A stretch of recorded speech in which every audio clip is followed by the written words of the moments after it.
वायरिणम् नमो वज्रायाणम् नमो लोये सव्वसाहुणम् यस्य स्वयं स्वभावाप्ति रभावे कृत्स्नकर्मणः तस्मै संज्ञानरूपाय नमोस्तु परमात्मने।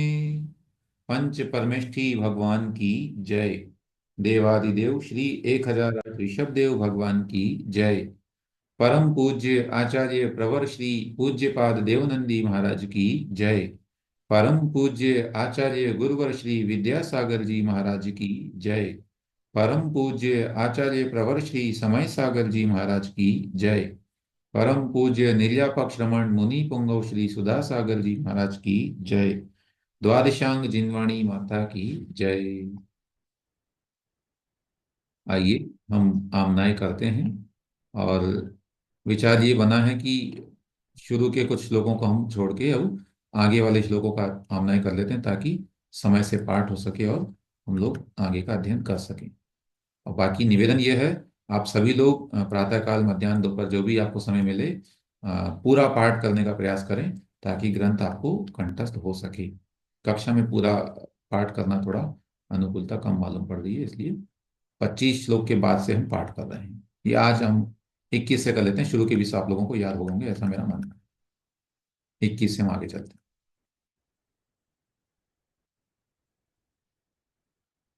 स्वसंवेदन सुव्यक्तस्तनुमात्रो निरत्ययः अत्यंत सौख्यवानात्मा लोकालोकविलोकनः संयम्य करणग्राम मेकाग्रत्वेन चेतसः आत्मानमात्मवान् ध्यायेदात्मनैवात्मनि स्थितम् अज्ञानोपास्तिरज्ञानं ज्ञानं ज्ञानिसमाश्रयः ददाति यत्तु यस्यास्ति सुप्रसिद्धमिदं वचः परीशहाद्य विज्ञानादास्रवस्य निरोधिनी जायतेऽध्यात्मयोगेन कर्मणामाशु निर्जरा कटस्य कर्ताहमिति सम्बन्धः स्याद्वयोर्द्वयोः ध्यानं ध्येयं यदात्मैव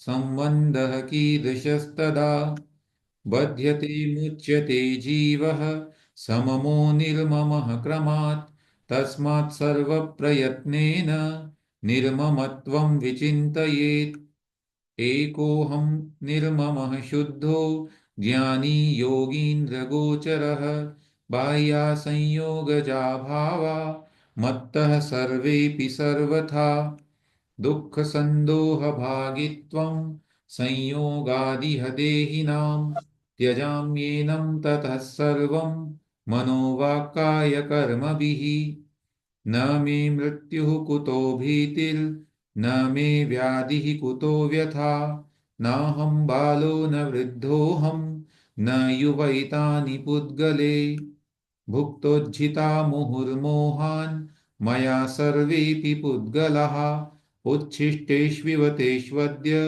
मम विज्ञस्य का स्पृहा कर्म कर्म हिता बन्धी जीवो जीवहितस्पृहः स्वस्वप्रभावभूयस्त्वे स्वार्थं को वा न वाञ्छति परोपकृतिमुत्सृज्य स्वोपकारपरो भव उपकुर्वन् परस्याज्ञो दृश्यमानस्य लोकवत् गुरूपदेशादभ्यासात् संवित्तेः स्वपरान्तरम् जानाति यः स जानाति मोक्षसौख्यं निरन्तरम् स्वस्मिन् सदभिलाषित्वा दभीष्टज्ञापकत्वतः स्वयं हितप्रयोक्तित्वा दात्मैव गुरुरात्मनः न ज्ञो विज्ञत्वमायाति विज्ञो नाज्ञत्वमृच्छति निमित्तमात्रमन्यस्तु गतेर्धर्मास्ति कायवत् अभवच्चित्तविक्षेप एकान्ते तत्त्वसंस्थितः अभ्यस्येदभियोगेन योगी तत्त्वं निजात्मनः यथा यथा समायाति संवित्तौ तत्त्वमुत्तमम् तथा तथा न रोचन्ते विषयाः सुलभा अपि। यथा यथा न रोचन्ते विषयाः सुलभा अपि, तथा तथा समायाति संवित्तौ तत्त्वमुत्तमम्। यहाँ तक का स्वाध्याय कल हमने किया। और कल हमने आपको अभ्यास के लिए जो प्रश्न दिए उन पर थोड़ी चर्चा। पहला प्रश्न था, योगी को कैसे पता लगता है कि उसे आत्मा का संवेदन हो रहा है? उत्तर देने के लिए हैंड रेस किए गए हैं। और उत्तर दे रहे हैं रश्मि जैन जी झांसी से। जय जिनेन्द्र भैया जी। भैया जी, जब विषयों की सुलभता होने पर भी उनमें रुचि ना हो, तब समझ में आता है कि मतलब योगी को आत्म संवेदन हो रहा है। बहुत बढ़िया। विषयों की सुलभता होने पर भी, है ना? तो उत्तर बन जी। गया, विषयों की सुलभता होने पर भी उनमें रुचि नहीं होती है, इससे पता लगता है कि योगी को आत्मा का संवेदन हो रहा है। ठीक। दूसरा प्रश्न था, जब सांसारिक विषयों से रुचि घटती है तब क्या प्रकट होता है? और उत्तर दे रहे हैं रेखा जैन जी। आप अनम्यूट कर लें। जय जैन भैया जी। हम्म। वह आत्म अनुभव की ओर अग्रसर हो जाती है। उस समय इंद्रियों के भोग नीरस या निस्सार लगने लगते हैं। ठीक है, बहुत अच्छा। और भी इसका उत्तर देना चाह रहे हैं कोई? माया दिवाकर जी, आप बोलिए। अनम्यूट करें।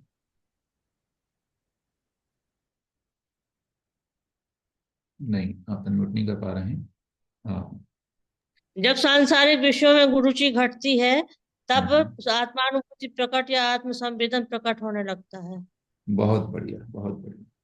तो उत्तर हो गया कि जब सांसारिक विषयों से रुचि घटती है तब आत्म संवेदन या आत्म अनुभूति प्रकट होने लगती है। ठीक। तीसरा प्रश्न था, जब संवेदन अथवा अनुभूति में तत्व आने लगता है तब किसके प्रति रुचि घट जाती है? उत्तर दे रहे हैं संदीप जैन जी रतलाम से। जय जिनेन्द्र भैया। जय जिनेन। हाँ, लालसा बढ़ाने वाले इंद्रिय विषयों की ओर से रुचि घट जाती है भैया, जब आत्म तत्व की अनुभूति होने लगती है तो। बहुत बढ़िया। और भी इसका उत्तर दे रहे हैं। बहुत से लोगों ने हैंड रेज किया है। बबीता जैन जी, आप बोलिए। अनम्यूट कर लें। हाँ। जय जन भैया जी। जय जी। मतलब जो आसानी से प्राप्त होने वाले हैं विषय, वो रुचते नहीं है आत्मानुभूत होने से। प्रयास करा करिए, आप उत्तर पूरा बोलें, है ना? प्रश्न को भी इंक्लूड करते हुए उत्तर होना चाहिए। ये एक अच्छा लेखन का तरीका माना जाता है। तो ठीक हुई। उत्तर हुआ, जब संवेदन अथवा अनुभूति में उत्तम तत्व आने लगता है तब सुलभ चीजों के प्रति रुचि घट जाती है। ठीक है। इस तरह से ये विगत कक्षा के 3 प्रश्न हो गए। और यहाँ जो चर्चा चल रही है, तो आचार्य महाराज ने एक हमको मापक दिया कि हम कैसे पहचाने कि हमें आत्मानुभूति अथवा आत्मा के प्रति रुचि है। तो उत्तर मिला कि सांसारिक विषयों से वैराग्य उत्पन्न होने लगता है, उनमें नीरसता नजर आने लगती है और वे रुचिमान नहीं प्रतीत होते। अब हम आगे बढ़ेंगे। और शिष्य ने प्रश्न किया, अथोत्थानिका को रूप में बता रहे हैं, हे वत्स, स्वात्म संवित्ति के बढ़ने पर क्या क्या होता है, किस रूप में परिणति होने लगती है, इत्यादि बातों को सुन। अब आगे जो है शिष्य को उन्होंने और संबोधित किया कि देखो फिर और क्या होता है। उसके लिए वो अपने को पढ़ना है। उच्चारण करने के लिए 1 मिनट आप लोग म्यूट कर लें, जिन्होंने म्यूट किया था पहले।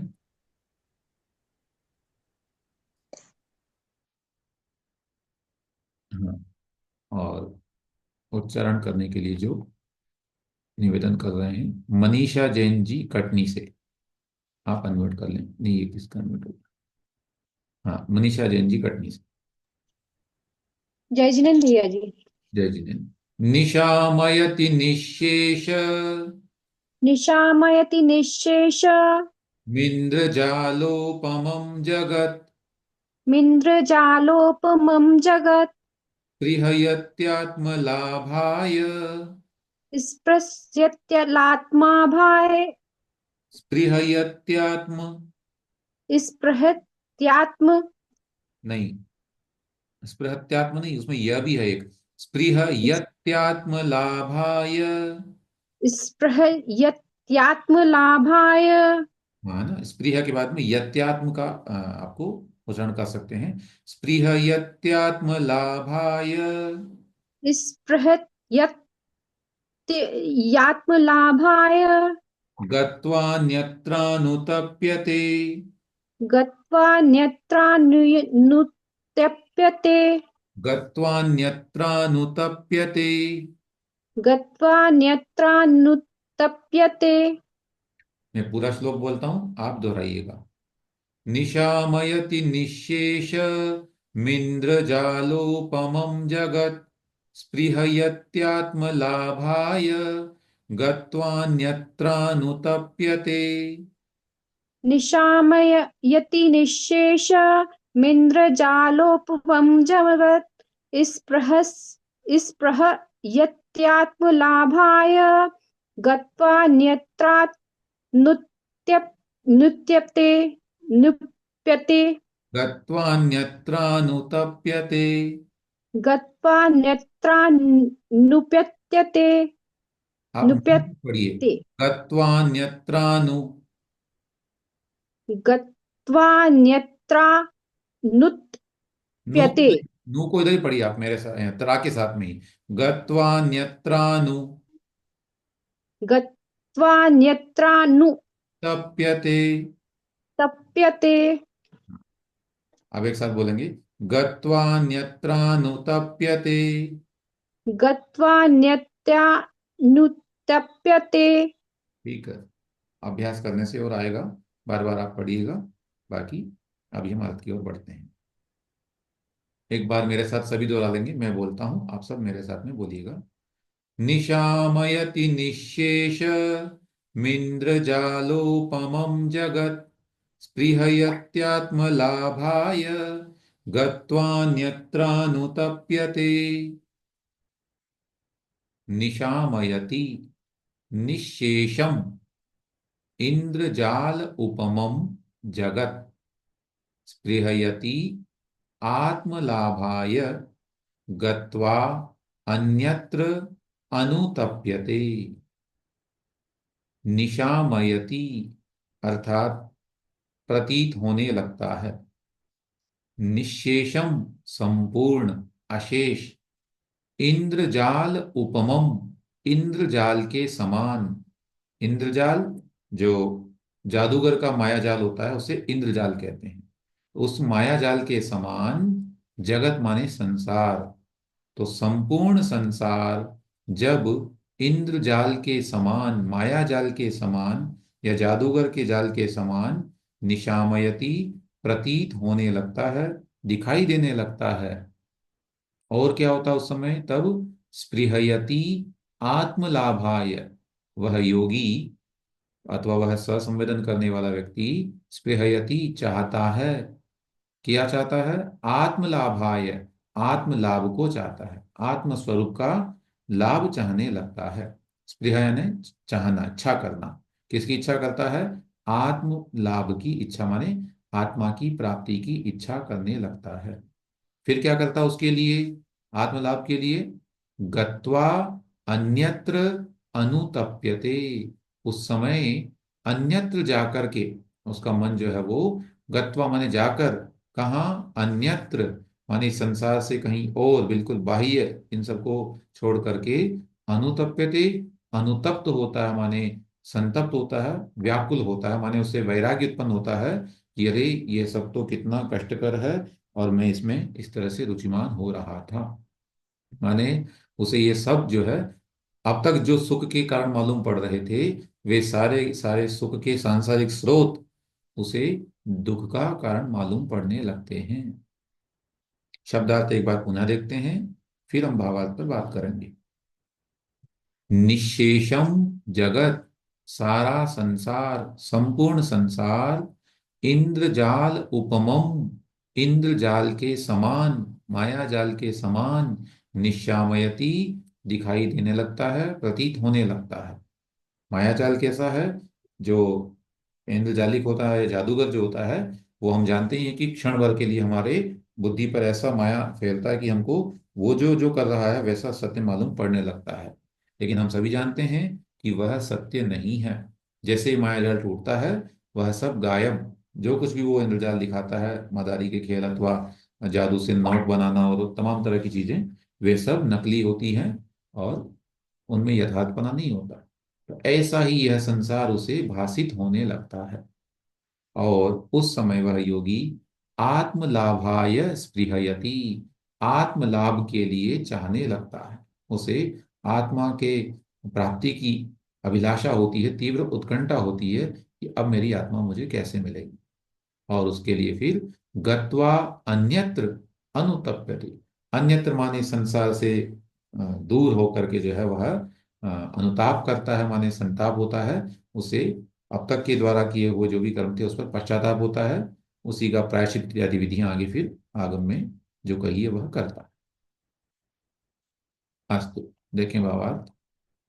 परम अनंत सुख तथा शांति संतोष दाता, अपने आत्मा का अनुभव जब आत्मा को आता है, जब ये आत्मा जान लेता है कि मेरा स्वरूप क्या है, मैं कैसा हूं, और उसे सांसारिक विषयों से रुचि घटने लगती है, तब आत्मा को लुभावने वाला यह पुत्र मित्र स्त्री परिवार तथा इंद्रियों के विविध प्रकार के विषयों से भरा हुआ संसार ऐसा ही धोखा देने वाला आसार दिखाई देता है, जैसे बाजीगर अपना तमाशा दिखाते समय अपने जादू से बना बनाकर रुपयों का, फलों आदि का ढेर दिखा देता है, परंतु वास्तव में वह कुछ भी नहीं होता, अपितु वह बाजीगर स्वयं दीन दरिद्र भूखा ही रहता है।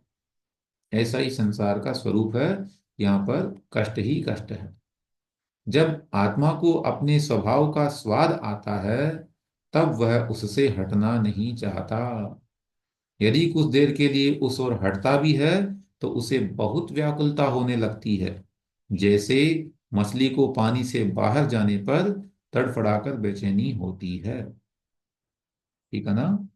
हम कल्पना कर सकते हैं उन विरक्तों की, वो जो वैराग्यवान लोग हैं जिन्हें दीक्षा नहीं मिल पाती है, बहुत लंबे समय तक वे चाहते हैं कब गुरु महाराज दीक्षा दें और कब मैं इस संसार के जाल से छूटूं। अनेक अनेक त्यागी तपस्वी व्रती, व्रतों के भाव रखने वाले महानुभाव घरों में रहते हैं। उनसे इसकी स्थिति पूछी जा सकती है, या उनका अनुभव हम कल्पना कर सकते हैं कि वे कैसा सोचते होंगे। क्योंकि अनेक अनेक मजबूरियां होती है, कई बार संघ में प्रवेश नहीं मिलता, कई बार घर वालों से परमिशन नहीं मिलती, अथवा शारीरिक योग्यता नहीं होती, बीमारी हो जाती कोई विशेष जिससे दवाई लेनी पड़ती है।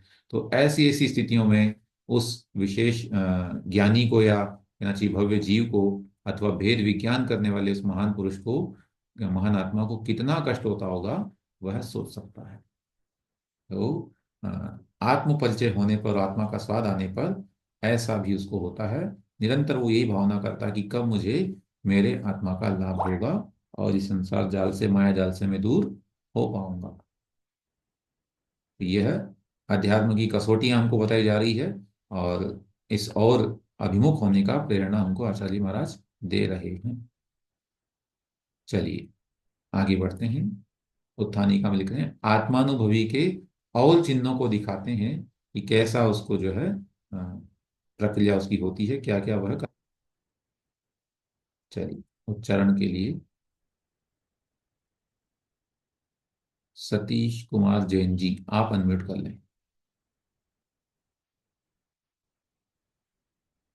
इच्छत्येकांत संवासम, इच्छत्येकान्तसंवासम् निर्जनं जनितादरः निर्जनं जनितादरः निजकार्यवशात् किञ्चि निजकार्ये वशात् किञ्चि दुक्त्वा विस्मरति द्रुतम्। तुक्त्वा विस्मरति द्रुतम्। एक साथ बोलता हूं, आप दोहराइएगा। इच्छत्येकांत संवासम इच्छ निर्जनं जनितादरः निज इच्छत्येकान्त संवासं निर्जनं जनितादरः। नहीं, मैं पूरा पंक्ति बोल रहा हूँ, चलिए। निज कार्य वशात किंची दुक्त्वा विस्मरति द्रुतम्। निज कार्य वशात् किंचि दुक्त्वा विस्मरति द्रुतम्। हाँ, यहाँ पर कुछ लोगों को संशय हो सकता है कि भैया जी किंची बोलें कि किंचित या किंचिद ऐसा बोलें। आपको उच्चारण की दृष्टि से 8 वर्णों का प्रयोग करना है। आता है किंची और उधर दुक्त्वा बोलना है। जब अर्थ करेंगे तो अलग बात है, ठीक है। तो एक साथ में बोलता हूं, आप सभी मेरे साथ में बोलिए। इच्छत्येकांत संवासम निर्जनं जनितादरः निज कार्य वशात् किंची दुक्त्वा विस्मरति द्रुतम्। इच्छति एकांत संवासम निर्जनं जनितादरः निज कार्य वशात् किंचित उक्त्वा विस्मरति द्रुतम। बहुत बढ़िया परिभाषा यहाँ पर मिल रही है और इसका प्रैक्टिकल भी आचार्य महाराज ने करवाया है, पूज्य गुरुवर महाराज साहब ने। देखते हैं। इच्छति चाहता है, एकांत संवासम एकांत में निवास करना, एकांत में वसना, माने लोगों से दूर। कैसे? निर्जनम, जहां पर लोगों का आना जाना नहीं हो, किसी प्रकार का राग द्वेष का कोई निमित्त उपस्थित न हो, कोई परिचित कोई अपरिचित इत्यादि न हो।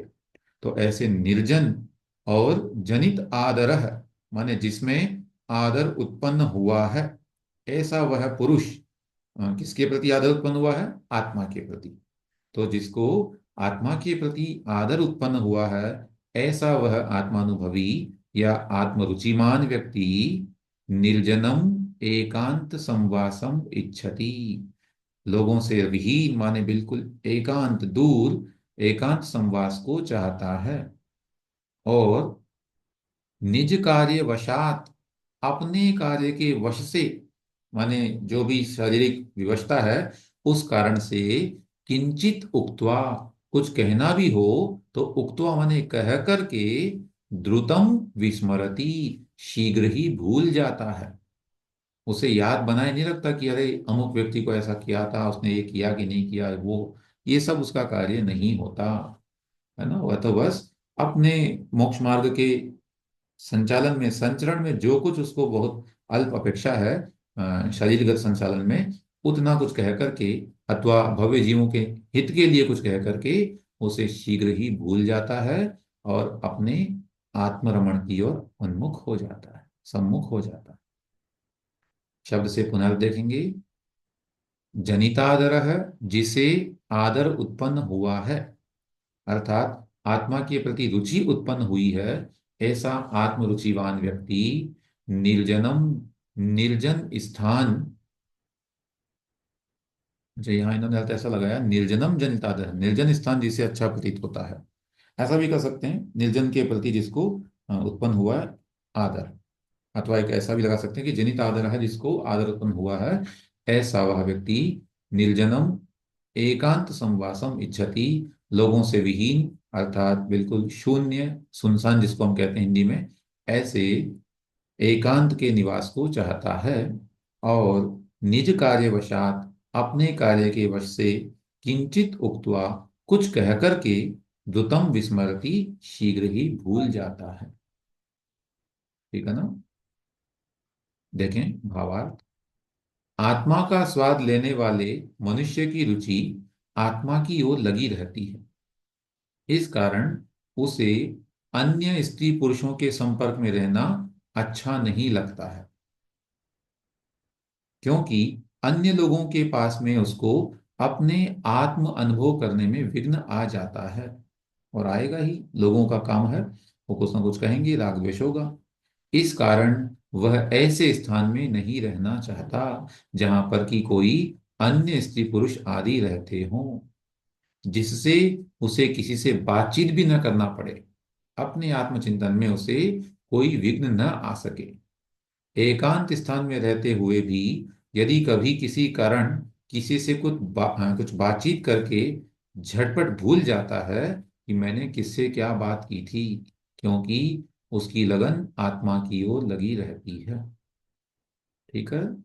और जिस प्रसंग की मैं चर्चा कर रहा था, मुझे स्मरण में आ रहा है, गुरु जी सुनाते थे कि एक बार पूज्य आचार्य श्री विद्यासागर जी महाराज साहब से किसी ने पूछा, आगम में कहाँ लिखा है कि रात्रि में मुनि बोल नहीं सकते। आचार्य श्री के संघ की ये परंपरा है कि रात्रि में प्रायः मुनिराज नहीं बोलते हैं, सायंकाल के बाद मौन हो जाते हैं। तो प्रश्न किया गया कि गुरुदेव, आगम में कहाँ लिखा है कि रात्रि में मुनि को नहीं बोलना चाहिए। तब आचार्य श्री ने उत्तर दिया, आगम में कहाँ लिखा है कि मुनि को दिन में बोलना चाहिए। माने मुनि को तो बोलने का अवसर नहीं ढूंढना है, नहीं बोलने का अवसर ढूंढना है, मौन रहना है और मौन पूर्वक अपनी आत्मा की साधना करनी चाहिए। तो ऐसा आचार्य महाराज का बड़ा महान उपकार इस धरा पर है, और हम सभी देख पा रहे हैं वर्तमान में कितने अच्छे साधक हम लोगों को दर्शन के लिए उपलब्ध हैं, पुण्य प्राप्ति के लिए उपलब्ध हैं। तो इसी श्लोक का एक प्रकार से मैं प्रैक्टिकल मानता हूं आंसर को, कि मुनि कुछ बोल करके तुरंत भूल जाए, बोलने की अपेक्षा ही न रखे, ऐसी स्थिति होती है योगी की, आध्यात्म योगी की। ठीक है। और एक श्लोक और ले लेते हैं अपन, समय है अपने पास में। पद्य संख्या 41, और इसका उच्चारण करने के लिए अनुरोध कर रहे हैं। अनेक लोग तुरंत हैंड रेज करते हैं, किसके नंबर दें। हाँ, उषा जैन जी, यदि आपने नहीं किया है आप अनम्यूट करें। उषा जैन जी, कृपया अनम्यूट कर लें। नहीं, आप नहीं कर पा रहे हैं शायद। ठीक है। रानी जैन जी क्या अगड़, आप अनम्यूट करें। हाँ, रानी जैन जी शाहगढ़ से। जय जिनेन्द्र भैया जी। जय जिनेन्द्र। ब्रुवन्नपि हि न ब्रूते, ब्रुवन्नपि हि न ब्रूते, ब्रुवन्नपि हि न ब्रूते, ब्रुवन्नपि न ब्रूते, ब्रूते हाँ? न ब्रूते, गच्छन्नपि न गच्छति, गच्छन्नपि न गच्छति, स्थिरीकृतात्मतत्त्वस्तु, स्थिरीकृतात्म तत्वस्तु, स्थिरीकृतात्मतत्त्वस्तु।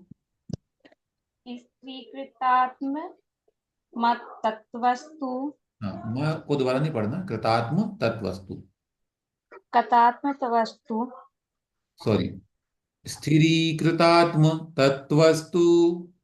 स्थिरीकृतात्म तत्वस्तु। आप देखिए यहाँ, आपके पास पुस्तक है क्या? जी भैया जी। हाँ, माँ के यहाँ पे कोमा लगाइए एक बार, आप माँ के बाद में। जी भैया जी। ठीक है। अब माँ तक पढ़ना, फिर तत्वस्तु पढ़ना बाद में, तत्वस्तु। स्त्रीकृतात्म तत्वस्तु, हाँ, पश्यन्नपि न पश्यति। पश्यन्नपि न पश्यति। बहुत बढ़िया। मैं पूरा श्लोक बोलता हूँ, आप दोहराइएगा। जी भैया जी। ब्रुवन्नपि हि न ब्रूते, गच्छन्नपि न गच्छति, स्थिरीकृतात्म तत्वस्तु, पश्यन्नपि न पश्यति। ब्रुवन्नपि हि न ब्रूते, गच्छन्नपि ग- गच्छ गच्छन्नपि न गच्छति, स्त्रीकृतात्म तत्वस्तु, पश्यन्नपि न पश्यति। बहुत बढ़िया। चलें देखें इसका अर्थ। ब्रुवन अपि ही न ब्रूते, पहला जो शब्द है ब्रुवन अपि, इसमें दो शब्द हैं, ब्रुवन और अपि। ये संयोग के कारण से ऐसा हुआ कि दो न दिखाई दे रहे हैं, लेकिन जब संधि तोड़ेंगे तो एक ही न बन जाएगा, ब्रुवन प्लस अपि।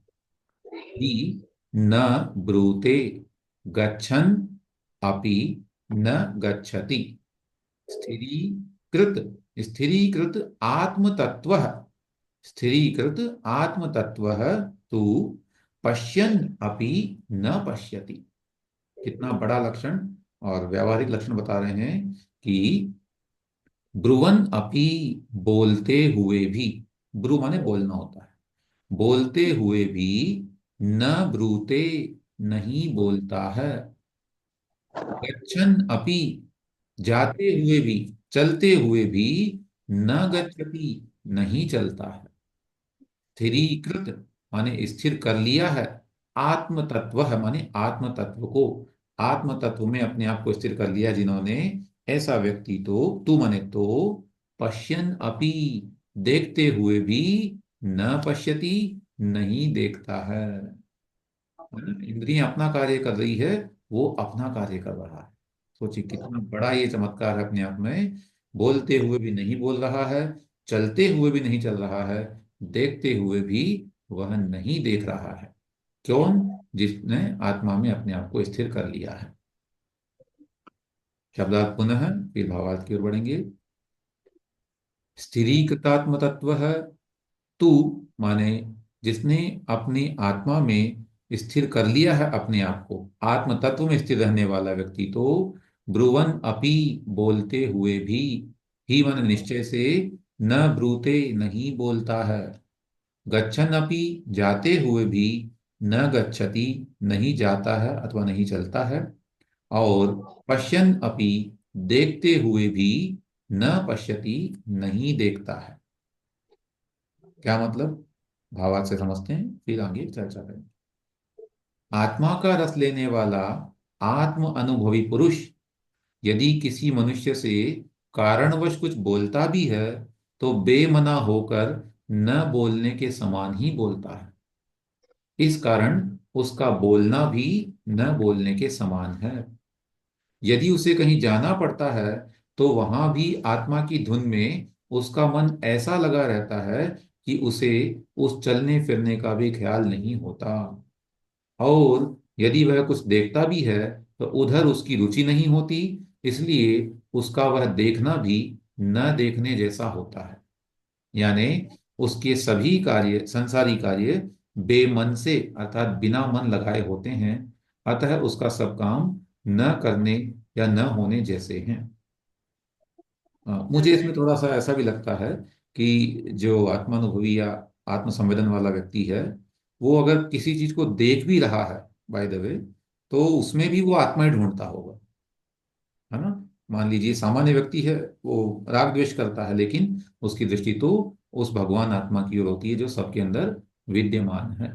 किसी पशु को देख करके भी उसे जीवात्मा ही दिखाई देती है, उसकी अ, दशा दिखाई देती है। वह यह नहीं देखता है कि ये पशु लाभकारी है अथवा क्या है, हानिकारक इत्यादि नहीं।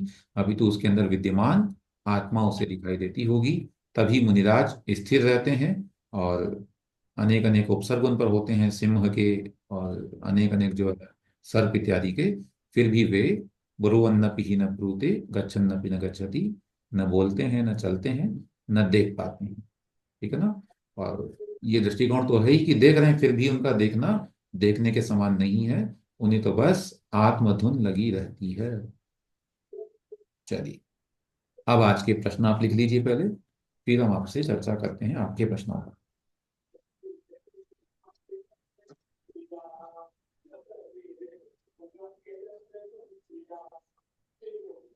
हाँ, प्रश्न लिखेंगे।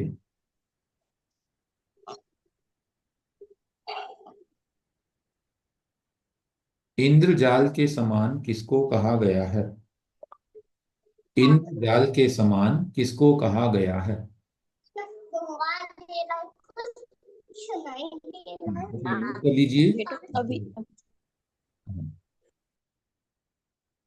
अब लिखिए, इंद्रजाल के समान किसको कहा गया है? दूसरा प्रश्न,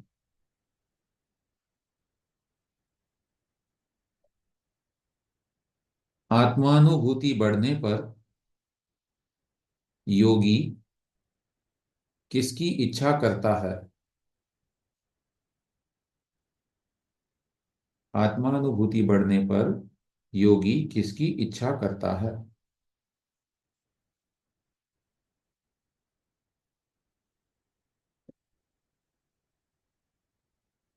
प्रश्न है अगला।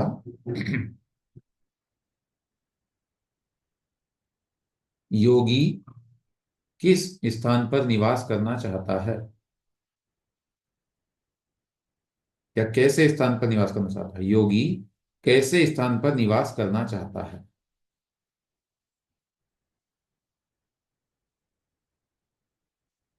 यदि योगी को कुछ बोलना पड़े तो वह क्या करता है?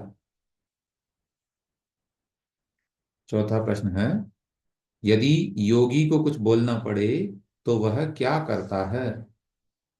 योगी का मतलब आप समझ रहे होंगे यहाँ पर, जैसे आत्मा के प्रति अभिरुचि हुई है, ऐसा अध्यात्म योगी। और आप प्रश्न लिखेंगे 41वें श्लोक से। वह कौन है जो बोलते हुए भी नहीं बोलता, चलते हुए भी नहीं चलता और देखते हुए भी नहीं देखता है? वह कौन है जो बोलते हुए भी नहीं बोलता, चलते हुए भी नहीं चलता और देखते हुए भी नहीं देखता है? चलिए, अब आप लोगों के प्रश्नों पर हम चर्चा करेंगे।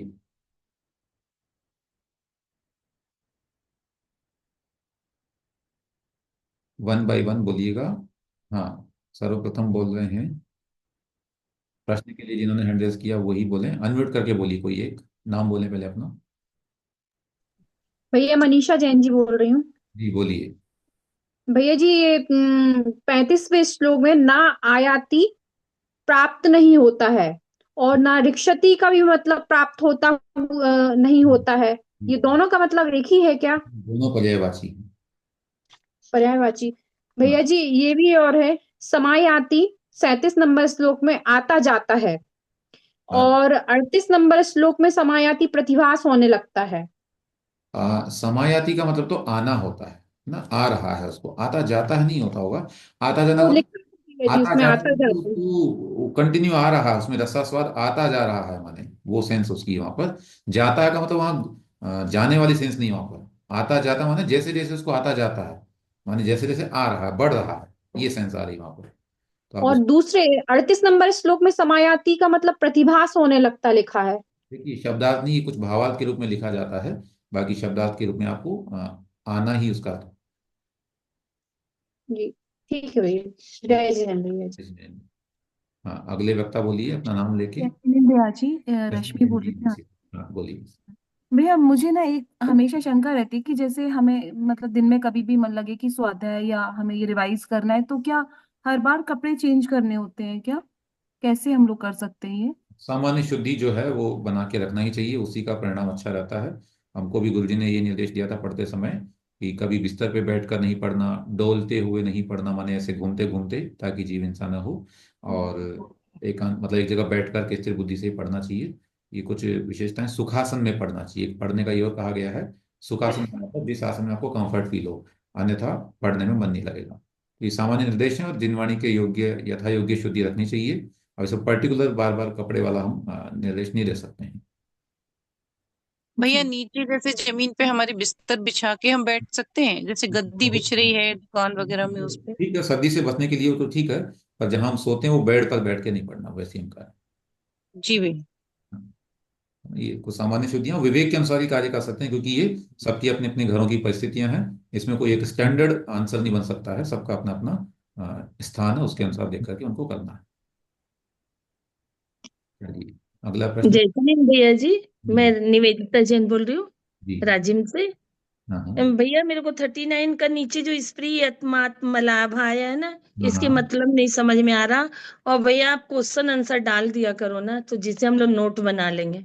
हाँ, प्रश्न देखिए काफी तो मैं भेज ही रहा हूँ, कुछ कुछ दिनों में कभी। नहीं, प्रश्न आ रहा, आंसर नहीं। कल वाला नहीं आया ना, और मैं पाठशाला में पढ़ाती हूँ तो मेरे को 8:30 बज जाता पाठशाला से आते आते। क्षमा चाहता हूँ, थोड़ा सा मैं नहीं कर पा रहा हूँ। मुझे हाँ आपको 4 दिन का समय और चाहिए, 12 तारीख तक। हाँ ठीक है भैया, कोई बात नहीं। 13 से हम लेकिन कल का मेरा आज लिखना नहीं हुआ ना, मैं मेरे को आते थे लेट हो जाता है पाठशाला से। करेंगे आपके लिए, बनाएंगे। हाँ ठीक है भैया, इसका बस समझा दीजिए लिखा ही है 39 कि करने की। देखिए इसमें दो शब्द हैं, स्पृहयति प्लस आत्मलाभाय, है ना। यहाँ लाभाय में चतुर्थी विभक्ति आ रही, माने के लिए, लेकिन यहाँ पर जो है स्पृह धातु के अर्थ में वो आता है, और जिसे चाहा है उसमें चतुर्थी आती है। तो आत्म लाभ को स्पृहयति तो चाहता है, वह स्प्रिय आत्म प्राप्ति लाभ को, स्पृहयति माने ठीक, चाहता है।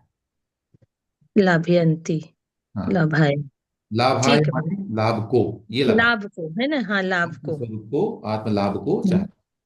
चाहता है, ठीक, अगला प्रश्न कौन ठीक। कर रहे हैं, बोलिए नाम लेके अपना।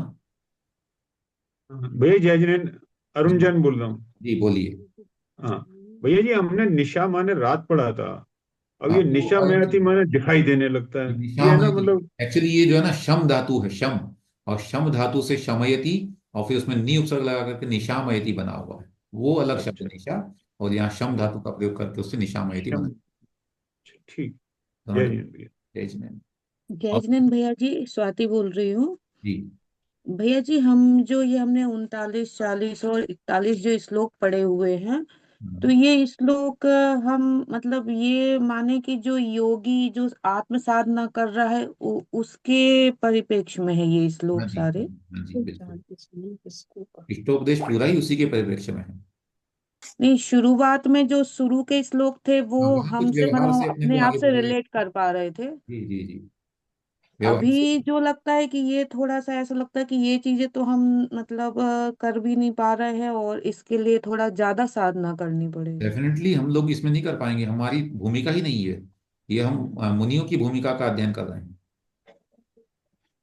हम्म। है ना। भैया जी मुझे 39 वाला थोड़ा सा और समझना है, एक बार मेरा मिस हो गया।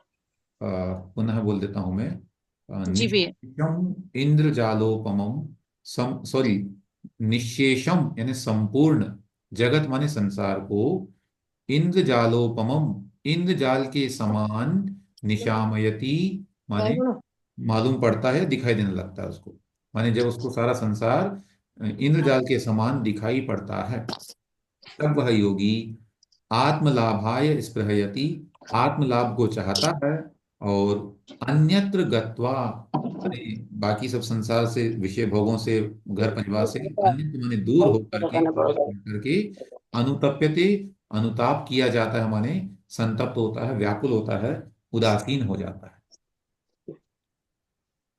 जय जिनेन्द्र ठीक भैया है। जी। जय जी। जय जिनेन्द्र भैया जी, नाम बोल के बोलिए अपना, ऐसे मालूम नहीं पड़ता। कमलेश जैन अलवर। जी बोलिए। हाँ भैया जी, हमने एक बार भी उच्चारण नहीं किया, कृपया हमें कल मौका दीजिए। ठीक है, कल आपको मौका देने। धन्यवाद। जी जय जिनेन्द्र भैया जी। जय जिनेन्द्र भैया।